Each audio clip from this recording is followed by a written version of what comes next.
Live हो गई।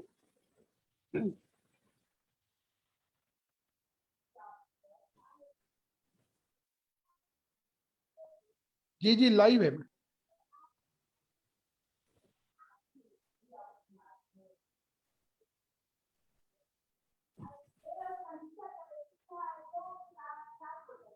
अस्सलाम वालेकुम, मेरा नाम अनम महमूद है वालेकुम। और मैं क्लिनिकल साइकोलॉजिस्ट हूँ। आज हम लोग टेलीपोली क्लिनिक के प्लेटफॉर्म पे ऑनलाइन सेशंस का जिस तरह से हम लोगों ने आगाज़ किया है, इसमें आज हमारे साथ जो ऑनलाइन सेशन के लिए मौजूद हैं उनका नाम डॉक्टर मोहम्मद नासिर है, जो कि कंसल्टेंट पल्मोनोलॉजिस्ट हैं, जो कि आज हम लोगों को कौन से अस्थमा से रिलेटेड टॉपिक, जिसको ऑलरेडी टेलीपोली क्लिनिक ग्रुप में एडवर्टाइज किया गया था, लोगों ने उससे रिलेटेड काफ़ी क्वेरीज पूछी थी, काफ़ी क्वेश्चंस पूछे थे।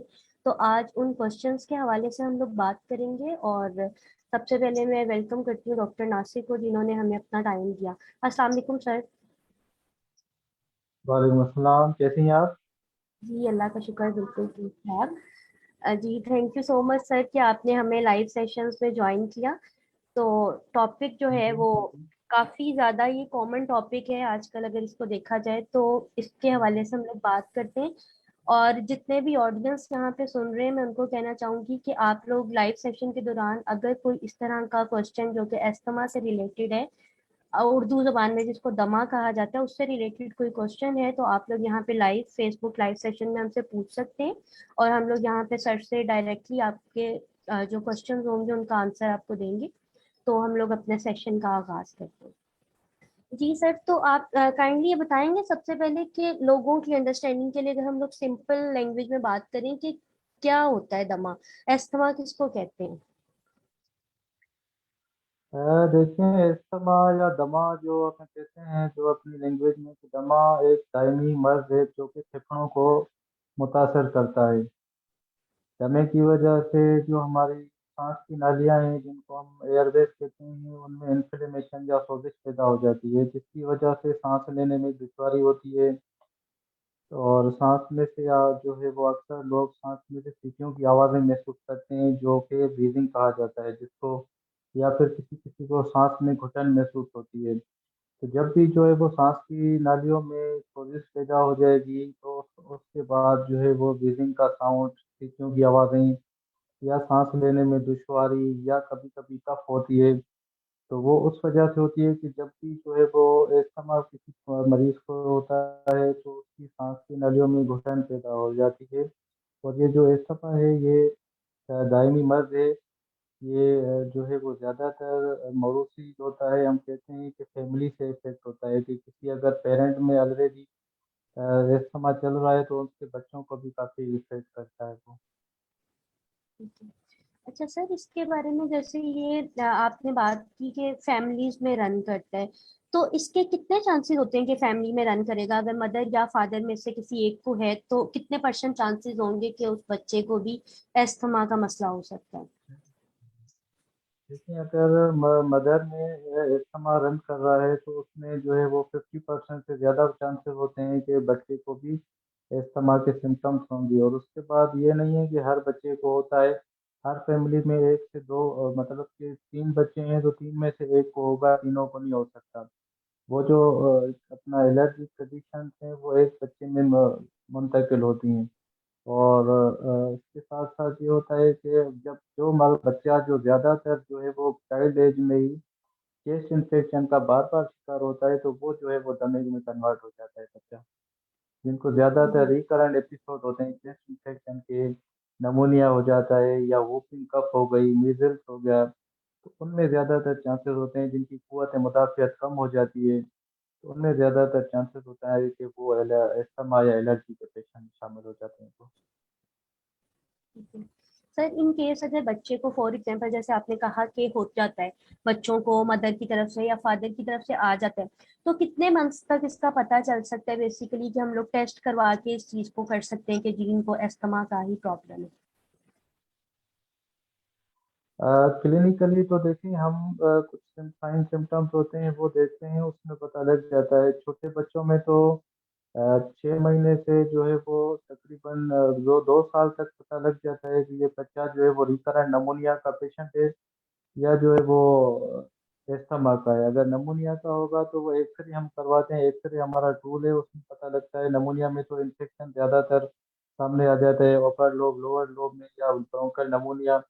एस्थमा में आपको किसी भी जो है वो एक्सरे में फाइंडिंग नहीं मिलेगी। सिर्फ जो है वो क्लिनिकली और हिस्ट्री से पता लगता है कि ये जो बच्चा है ये नमूनिया और एस्थमा की तरफ जा रहा है। ब्रीदिंग साउंड्स मिलेंगे, और उसके साथ साथ बच्चे को ज़्यादातर फ्लेयर अप होंगे, अस्थमा के अटैक हो जाएगा, कफ होगी कि रुकेगी नहीं, और कोई फीवर वगैरह की हिस्ट्री नहीं होगी। और उसके साथ साथ जो है वो चेस्ट में से ऐसे हेजीनेस होगी, या सीटियों की आवाज़ें बार बार ब्रीदिंग साउंड्स मिलेंगी हमें। तो उसमें पता लग जाता है कि ये अस्थमा की तरफ जा रहा है। और टेस्ट भी होते हैं जो हम जो है वो इम्यूनोग्लोबुलिन की लेवल्स करवाते हैं, जिसमें पता लग जाता है कि इसमें कितनी जो है वो है एलर्जी वगैरह की वजह से इनको इम्यूनोग्लोबुलिन बन रही है। ठीक है। और सर इसके अलावा ये जो कहा जाता है कि अगर एक दफा अस्थमा हो जाए तो इसके ये इरिवर्सिबल है या रिवर्सिबल है ये प्रॉब्लम? एस्थमा देखें रिवर्सिबल है। अगर एस्थमा को कंट्रोल किया जा गया और वो ज़्यादातर जो है वो इफेक्ट नहीं किया उसने एयरवेज को, तो एस्थमा रिवर्सिबल है। ये है कि एस्थमा कई कई साल तक बिल्कुल भी किसी को भी इफेक्ट नहीं कर रहा होता। फिर ये होता है कि कभी कभी अगर जिस मरीज को जिस चीज से ट्रिगर होती है एलर्जी, या जिस चीज से वो तंग करता है, उसमें एक्सपोजर उसका बार बार होता रहा, तो वो उसका रिवर्सिबल हो सकता है। दोबारा से उसको वो फ्लेयर अप होके अटैक हो सकता है इस्तेमा का। इस्तेमा में बस यही होता है कि जो चीज भी जिस पेशेंट को जिस चीज की वजह से इस्तेमा फ्लेयर अप कर रहा है, एग्जासर्बेशन कर रही है, उससे अगर उसका एनवायरनमेंट चेंज हो जाए, दूर हो जाए, तो इस्तेमा रिवर्सिबल है। दोबारा उसको नहीं हो सकता कभी भी। ठीक है। ठीक है सर, यहाँ पे एक क्वेश्चन आया है जो कि पूछा गया है। उन्होंने कहा है कि हमारी फैमिली में मेरे बाबा को अस्थमा था और अब मेरी 3 सिस्टर्स को है और एक भाई को भी है, पर ये इशू चाइल्डहुड में ज्यादा लगता था, अब हमें लगता है कि ऐसा नहीं है। तो क्या ये एज के साथ साथ ठीक हो जाता है मसला? एज के साथ साथ देखें, ऐसे होता है कि जो हमारी जो इम्यूनिटी सिस्टम है और जो हमारा एक्सपोजर है, जितना हम जो है वो इस चीज़ से एक्सपोजर से दूर हटेंगे, और जितना हमारी इम्यूनिटी स्ट्रॉन्ग हो जाएगी, और हमारे जो एयरवेज की इन्फ्लेमेशन है, या जो रेस्ट्रिक्शन है, या जो एस्थमा की वजह से जो सोजिश होती है सांस की नलियों में, वो ख़त्म हो जाएगी, तो उसके बाद किसी को एस्थमा का दोबारा अटैक नहीं होता। और ज़्यादातर तो ऐसे होता है कि तकरीबन जो हम देखते हैं कि अगर बच्चों से शुरू हुआ है, बच्चे को छोटे पैदाइशी उसको एस्थमा था, तो तकरीबन उसको 6 से 8 साल के बाद उसको एस्थमा के अटैक खत्म हो जाते हैं। फिर ये होता है कि वो 8 साल से लेके तकरीबन 30-40 साल तक उसको कभी भी एस्थमा नहीं होता। फिर कभी कभी ऐसे होता है कि जब भी उसकी थोड़ी सी कुव्वत मुदाफ़ियत कम हो जाएगी, 40 साल के बाद आपको पता है कि इम्यूनिटी लेवल कम होना शुरू होती है, तो उसको फिर बाद में कभी भी अटैक हो सकता है एस्थमा का। ठीक है सर, और एक ये क्वेश्चन आया है कि जैसे फॉर एग्जांपल किसी को कोविड हुआ था तो उसमें क्या रिस्क फैक्टर ज्यादा है ये अस्थमा को डेवलप करने के? या देखें, कोविड में देखें आपके कोविड में जो भी जिसको कोविड हो रहा था, उसमें डायरेक्ट जो है वो आपके लंग्स के जो एयरवेज हैं, या जो भी जितने भी लंग्स के जो आपको सांस की जो नालियां हैं, वो अफेक्ट हो रही थी। तो ऑलरेडी जो है वो कोविड आपकी जो है वो एयरवेज को इन्फ्लेम कर रहा था। तो अब जो फाइब्रोसिस हो रही थी, इन्फ्लेमेशन तो फिर इस्तेमा में होती है। इसमें आपने देखा कि कोविड में फाइब्रोसिस हो रही थी। फाइब्रोसिस में ये होता है कि जो एयरवेज है वो बिल्कुल डिस्ट्रॉय हो जाती हैं, बिल्कुल डिस्ट्रॉय हो जाती हैं। जब आपकी एयरवेज ही इनटेक नहीं होगी, तो आपको जो ऑलरेडी अस्थमा रन कर रहा था, तो वो और एग्जासर्बेट हो जाता है। एग्जासर्बेट हम उसको कहते हैं कि जो थोड़ा बहुत जो इंसान में कुव्वत मुदाफ़ियत होती है वो कम हो जाती है, और जो दुश्वारी होती है सांस लेने में वो ज़्यादा बढ़ जाती है।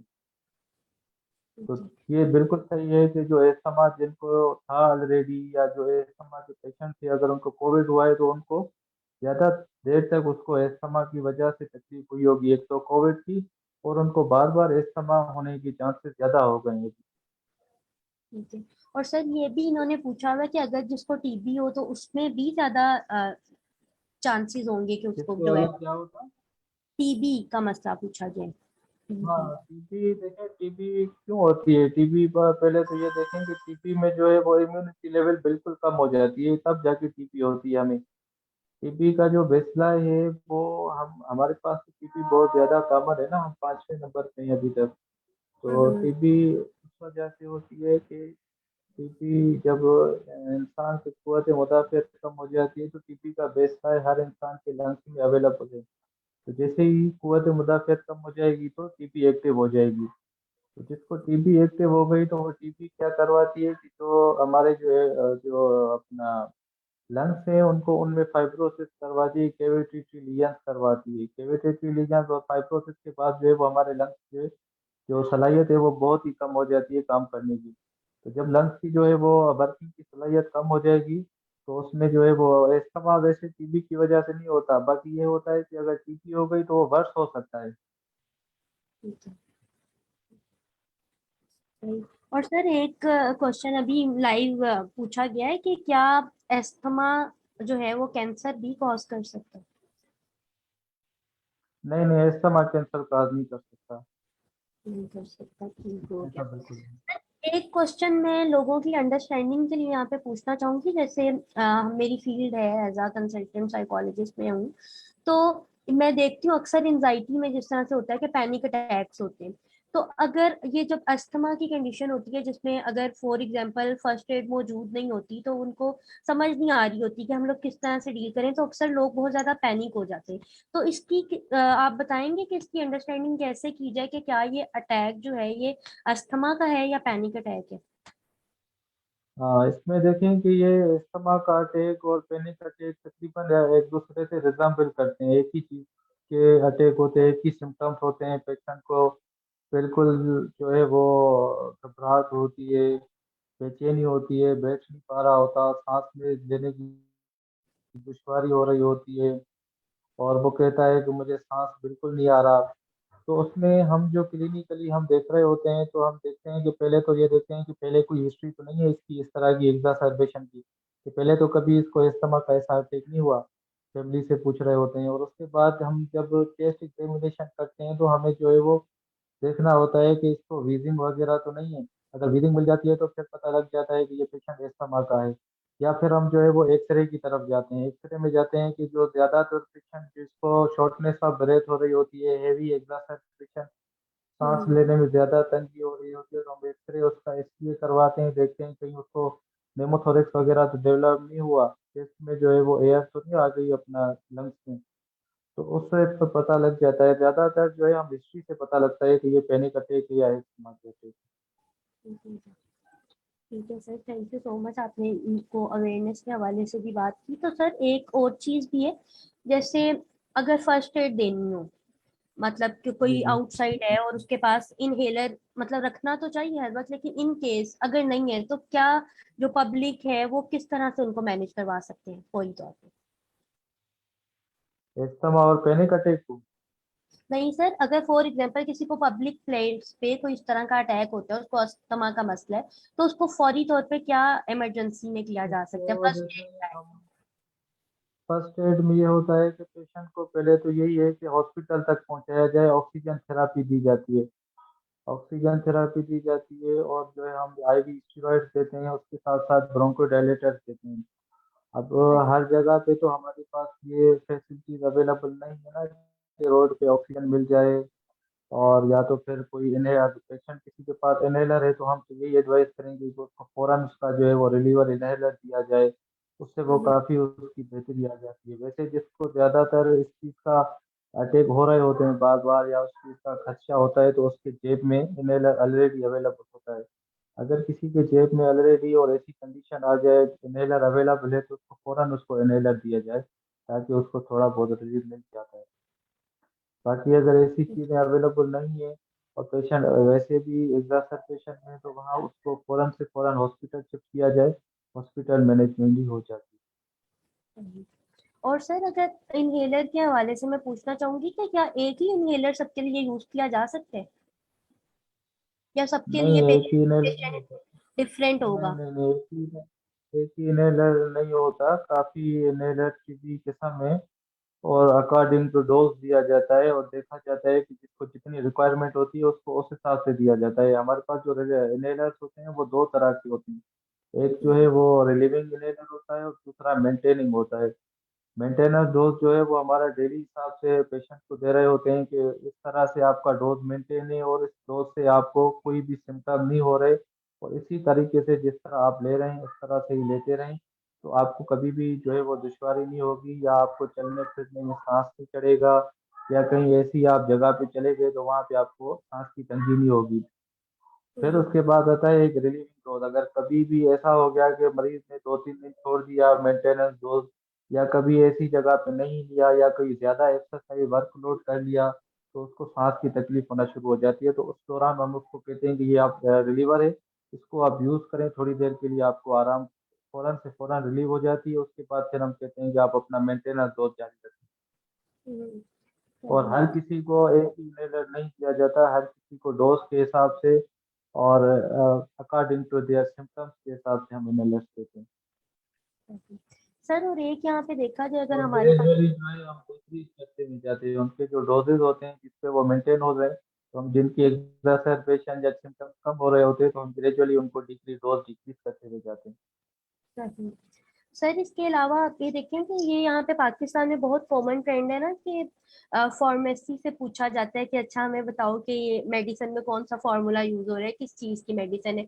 तो इनहेलर में जैसे अक्सर मैंने भी सुना कि बोलते हैं कि जी स्टीरॉइड्स यूज होते हैं, और स्टीरॉइड्स के बारे में लोगों ने एक अलग किस्म का ही माइंडसेट बनाया होता है कि ये तो बहुत ही डेंजरस है।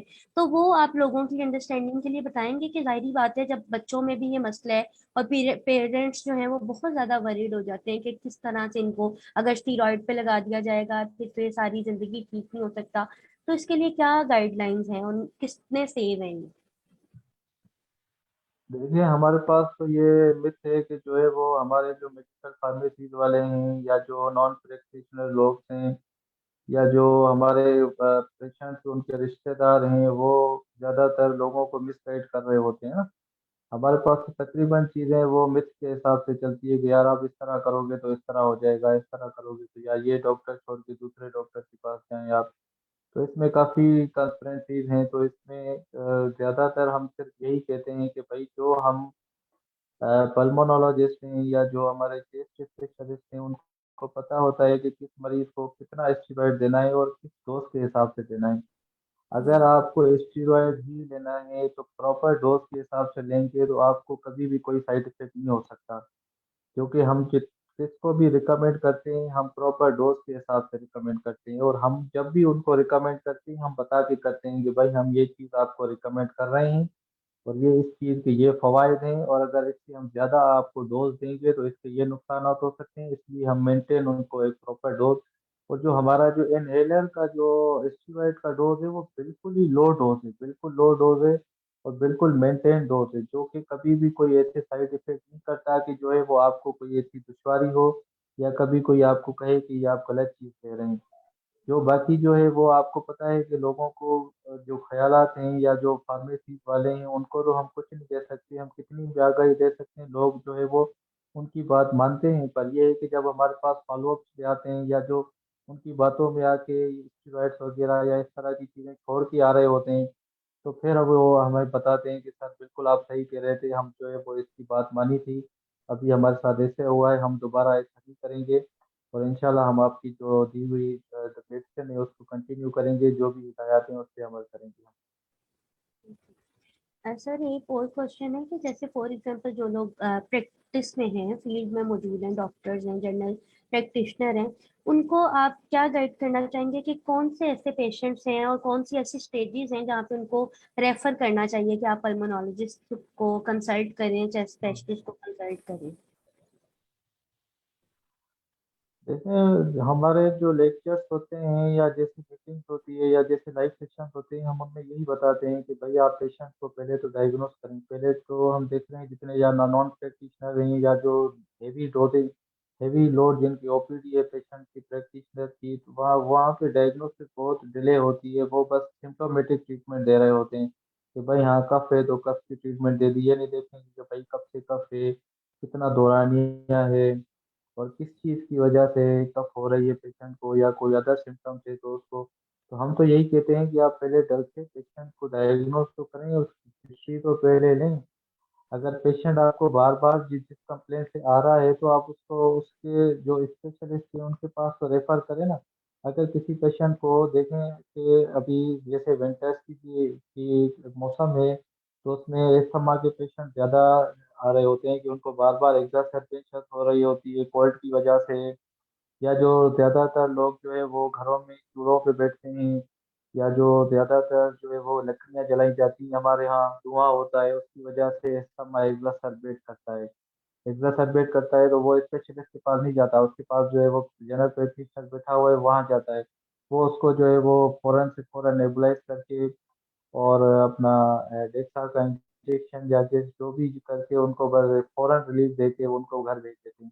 तो मैं उनको यही कहूँगा कि आपके पास अगर कोई इस तरह का पेशेंट आ रहा है, 1 से 2 दफ़ा आपके पास दिन में आ रहा है या हफ्ते में आपके पास 3 दफ़ा चक्कर लगाया है, तो उसको खुदारा जो है वो आप अपनी मेडिसिन इंजेक्टेबल लगा के उसको आप अपने हिसाब से ट्रीटमेंट करके घर ना भेजें, उसको किसी स्पेशलिस्ट के पास भेजें कि वो इवैल्यूएट करे उसको कि उसको क्यों हो रहा है बार-बार। और जो हम्म। ज़्यादातर हमने देखा गया है कि जो स्टीरॉइड का जो ज़्यादा जो यूज़ होता है वो जनरल प्रैक्टिशनर में ही हो रहा है कि वो पेशेंट को फ़ौरन के फ़ौरन उसको हेवी डोज़ में स्टीरॉइड्स वगैरह दे के उनको फ़ौरन रिलीफ़ दे के घर भेज देते हैं। वो उस वक़्त तो पेशेंट ठीक हो जाता है, पर उसके बाद जो उसको साइड इफ़ेक्ट्स हो रहे होते हैं या उसके बाद दोबारा से जब उसको वही एक्ज़र्बेशन होती है, तो वो उस पेशेंट को और ज़्यादा डबल डोज़ चाहिए होता है, उससे भी जितना उसको दिया था उससे भी डबल डोज़ चाहिए होता है उसको मेंटेन होने में, तो उससे तो फिर पेशेंट और बिगड़ जाएगा ना, कि हालाँकि उसको पहले ही इतना नहीं चाहिए था तो उसको ज़बरदस्ती दे दिया, अब दोबारा से उसको उससे ज़्यादा डोज़ दिया जाए तो इतना तो कहाँ से दे सकेंगे फिर हम। सही। ठीक है। सही है, जैसे हम लोग अभी पहले स्टीरॉइड्स पे बात कर रहे थे, उसके हवाले से क्वेश्चन आया कि पेशेंट ने पूछा है कि स्टीरॉइड लेने से वेट इंक्रीज होता है, तो फिर हमें क्या करना है, वो स्टीरॉइड्स हमें छोड़ दें या वेट के इशू को इग्नोर करना चाहिए? देखें स्टेरॉइड अगर वे जैसे मैंने पहले बताया आपको कि स्टेरॉइड एक तो लॉन्ग टर्म के होते हैं और एक शॉर्ट टर्म के लिए होते हैं। हम जो एस्थमा या सीओपीडी में दे रहे होते हैं वो बिल्कुल शॉर्ट टर्म के लिए दे रहे होते हैं। बाकी जो अदर डिजीजेज है लंग्स की, जैसे अपना इंटरस्टिशियल लंग डिजीजेज हैं, फाइब्रोसिस में ब्रोंकिटिस या दूसरी काफ़ी सारी डिजीजेज हैं जिनमें लॉन्ग टर्म के लिए दी जाते हैं, तो उनका बिल्कुल मेंटेनेंस डोज होता है, प्रॉपर डोज होता है, लो डोज होता है जो कि ना वेट इंक्रीज करता है ना अदर साइड इफेक्ट काज करता है। तो हम एस्थमा या सीओपीडी या जो भी सांस की नालियों से रिलेटेड जो इमरजेंसी कंडीशन है उसमें हम मेंटेनेंस डोज देते हैं जिसमें कभी भी वो आपका ना वेट गेन कराएगा और ना आपके जो है वो अदर बॉडी के ऑर्गन को साइड इफेक्ट पैदा करेगा। Thank you sir.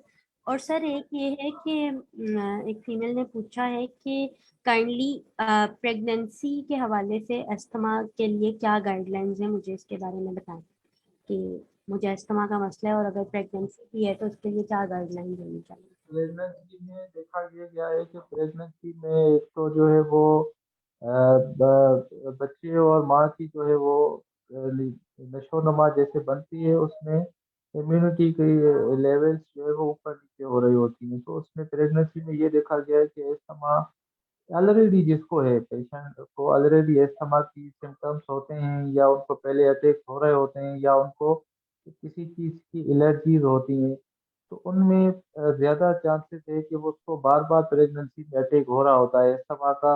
और जब उनकी डिलीवरी का टाइम पे आता है तो उस पेशेंट में जो है वो शॉर्टनेस ऑफ ब्रेथ पास करता है या उनको कफ इतनी होती है कि जो उनकी जो गायनाकोलॉजिस्ट हैं वो उनको फ़ौरन से फ़ौरन जो है वो पल्मोनोलॉजिस्ट को पैनल में लेके उसके बाद ही उनकी डिलीवरी करवाती हैं, क्योंकि जो एस्थमा है वो उनके लंग्स को काफ़ी अफेक्ट करता है। तो ज़्यादातर ये देखा गया है कि एस्थमा जो है वो प्रेगनेंसी में ज़्यादा होता है, पर उनमें ये है कि उसको छोड़ नहीं देना चाहिए। जैसे ही उनको सिम्पटम्स वगैरह हों तो वो चेस्ट के डॉक्टर के पास फ़ौरन जाएँ और फ़ौरन से उसके बाद उसको मेंटेनेंस ट्रीटमेंट लें तो उसके बाद उसको कोई इतना ज़्यादा अफेक्ट नहीं हो रहा होता।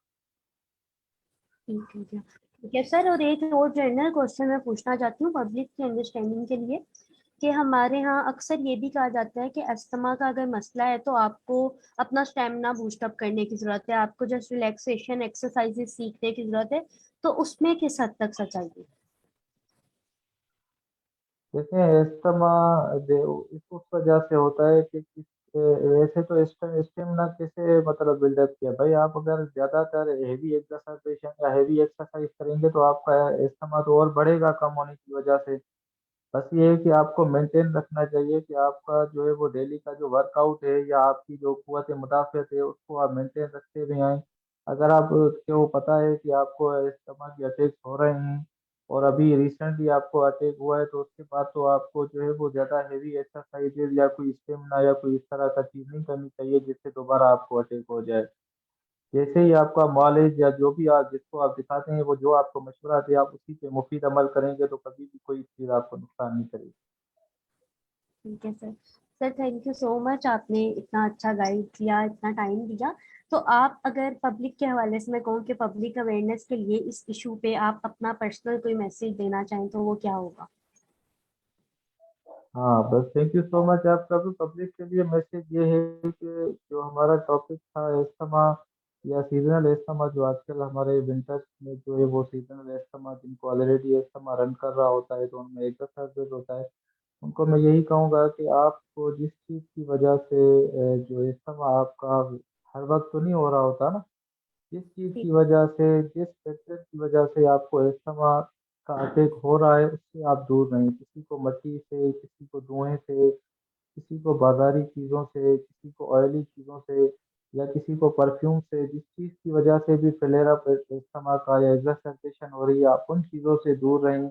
और जो भी आपका मालिक जैसे आपको गाइड कर रहा है आप फ़ौरन जो है वो उसकी बात मानें और उसी हिसाब से एक ही डॉक्टर पे तसल्ली करके आप उसकी दवाई को मेंटेन अपने पास चलाएं। और कोई भी आपको तकलीफ हो तो फ़ौरन उसी से ही रब्ता करें। बार-बार डॉक्टर चेंज करने से आपका अस्थमा ठीक तो नहीं होगा बल्कि और वर्स हो जाएगा। क्योंकि अस्थमा जो है वो अगर आप ज़्यादातर आपको बार-बार अटैक हो रहे हैं, अगर एक ही मालिज से, एक ही छाती के डॉक्टर से आप ट्रीटमेंट ले रहे हैं तो आप उसमें मुतमईन होकर ट्रीटमेंट लें तो आपका अस्थमा खत्म तो हो सकता है पर जो है वो दोबारा नहीं हो सका। अगर आप बार-बार इसी वजह से आप डॉक्टर चेंज करेंगे कि यार इससे मैं दवाई ले रहा हूँ और जो है दोबारा से मुझे ये ऐसी चीज़ हो रही है तो इससे आपका अस्थमा खराब होगा। क्योंकि आपको पता है कि अस्थमा क्रोनिक इलनेस है और ये बार-बार होने वाली इलनेस है। हमारे पास जो पूरा पूरा मुल्क और दुनिया है उसमें 5.1 बिलियन जो है वो बच्चे अस्थमा का शिकार हैं और वो इसी वजह से ही उनमें पूरी उम्र तक उनको अस्थमा चल रही होती है कि वो बार-बार अपना मुआलिज तब्दील करती हैं। बार-बार मुआलिज और डॉक्टर तब्दील करने से आपका अस्थमा कभी भी खत्म नहीं होगा। बस मेरा मैसेज यही है कि अपना मुआलिज तब्दील नहीं करो, उनकी जो एडवाइस है, उनकी जो प्रॉपर ट्रीटमेंट है उस पे अमल करना है। शुक्रिया। Thank you so much sir, आपके टाइम का, आपने हम लोगों को लाइव सेशन के लिए टाइम दिया। इंशाल्लाह नेक्स्ट भी कोई किसी मजीद टॉपिक पे आपसे लाजमी हम लोग टाइम लेंगे। और मैं थैंक यू बोलना चाहूँगी टेलीपॉली क्लिनिक को जिसने लोगों की अवेयरनेस के लिए प्रोग्राम का आगाज़ किए। इंशाल्लाह इस सीरीज से लोगों को बहुत ज़्यादा फ़ायदा होगा। तो अब तक के लिए तो हम लोग इस सेशन को एंड करते हैं। इंशाल्लाह नेक्स्ट टॉपिक और नेक्स्ट सेशन के साथ हम लोग नेक्स्ट वीक में ज्वाइन करेंगे। अल्लाह हाफिज़। Thank you. अल्लाह हाफिज़।